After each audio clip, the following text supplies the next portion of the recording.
our first subject, Ashley, is what? Our first topic is funniest story of Joe or Steve. Funniest story of Joe or Steve. Ashley, do you want to go first or last, dear? I'll go first since I'm You here. have funniest stories already? Yeah, we got a good one the other day in Wealth Strategies. Sorry, Kevin, I'm stealing your thunder right now. Okay. So we're in Wealth Strategies last week or the week before, and we're all chatting, and we're trying to communicate with Steve, and he's sitting there and just chatting, and we can't hear anything, and he can't hear us, and we're like, what's going on? So we finally get out paper and write to him so he can see us. And then obviously he was having trouble with sound. And then Joe said, well, why don't you use your earbuds? Pretty sure he had no idea what earbuds were. Why don't you use your earphones? So we tried the headphones method. Didn't work out too well. But overall, it was just a fun little Steve moment. Well, I'm sure you and technology are great friends, Steve. Okay, everybody, that's funniest story from Ashley. Okay, Well, Mikey, you you're know up. Joe, I don't you're not ready. pretend to anybody. All right. Mikey? Yep. Thank you, Joe. So it's one of Joe and Steve's fishing trips. Oh, And they shit. get to the put the hat back on. hotel. They get to the hotel. And Joe walks up to the counter and says, "Hi, I'm Joe Strazzeri, and I would like to check myself and my partner in." And the person at the counter looks at the computer and says, "Oh, I see I have 2 queens.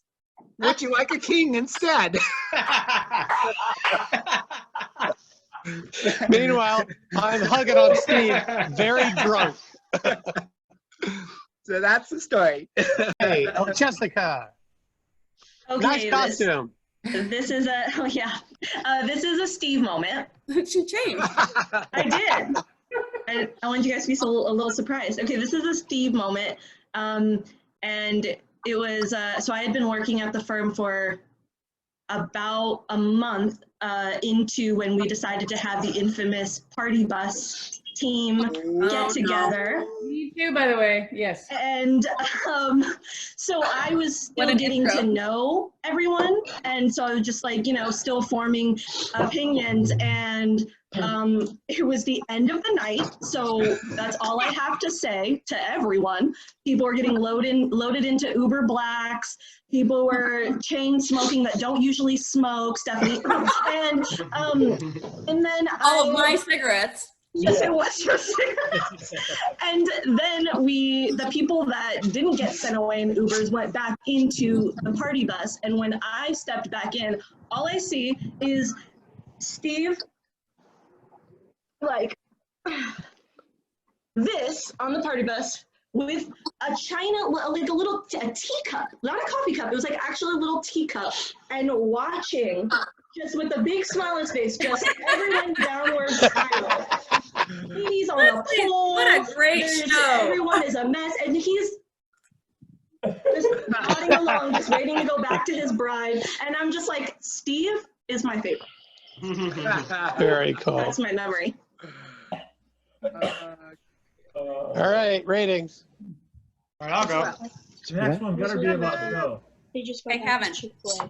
No, this is unfortunately about Steve, and this Love it. one Dang, happened- Steve.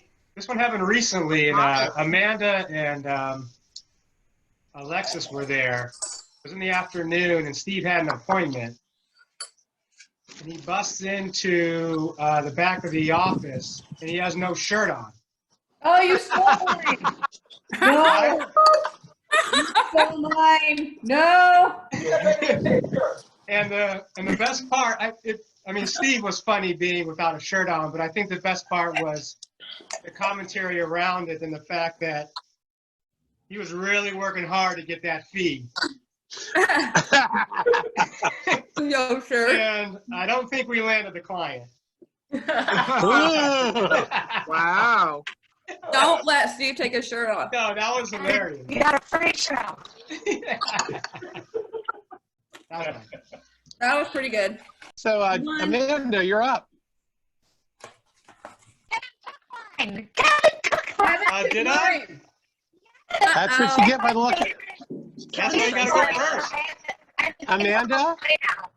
Amanda, do you want a 0 or do you want Richard to go first? No, I got one. Coming in and being really inappropriate between Joe and Oh, that's Steve right. and talking about sugar daddies and you're the kind of guy. Can I have another one? And words you can't say. Fine. I'm watching you, Kevin. But that would be mine. So, like, I'll take a 3, a 0. I don't know. Thanks, Kevin. Just to help Amanda out, the lady's comment was, I want to take Mr. Mancini to the bed. To the bed. Go. Look at Steve denying that completely. That was another All one right. about me. I thought it was about Joe. She broke my tie. Who hasn't told? I think Alexis. Did you tell a story, Yeah. Alexis? Alexis is up. Tess is up. All right. So Her I'm gonna- funniest story about us. Uh-oh. I will. I'm going to tell a story. I hope you're ready. It's going to be the same story Kevin told, but in a different perspective. Ah. So, so Steve has a light colored shirt on, kind of like what Amanda's wearing. And he sticks the pen without the cap in the front pocket. So his natural response to that after the leakage in the pocket was to take the shirt off and have no shirt on in the office. He then goes to the front of the house, to the back of the house, to the front of the house, to the back of the house, washing the shirt, trying to get the pen stain out. Was this successful? It was not. What it did was it spread the pen out more so that it wasn't just a yellow shirt, it was a blue-yellow shirt. Did it turn green? No, it was yellow with a blue hue, but it had like waves of the ocean. Different shades, yes. And so what does he do with a completely wet shirt that has pen stain spread it out? He puts it back on. Yes, he does. He puts on that very wet shirt that's yellow and kind of blue. And then he goes into our meeting and with the Morehouse clients for 2 hours. Steve. And beyond the part where he was running around the office where I was seeing his nipples and Oh, geez. it was quite the show. My reaction was, I'm gonna get his jacket, right? Because we need to cover something. So I run to his office and I get his jacket and I put it on him. And what does he do after I put the jacket on him? He sings Elvis songs. That's what he does. That's right. And then he takes the jacket off, puts the wet shirt on, takes 2 hours for the next client meeting, and by the end of the meeting, it was dry. Yay, Steve! Yay.